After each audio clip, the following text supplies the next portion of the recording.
Magandang hapon po sa inyo lahat.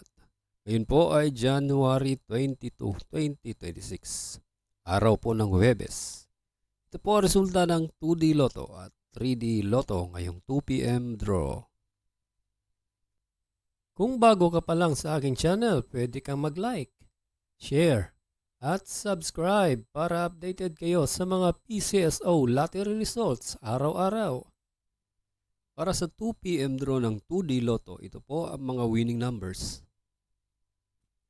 17 and 14 in exact order.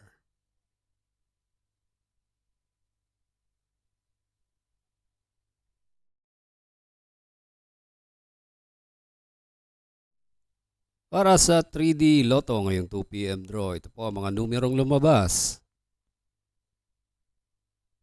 6, 6, and 6.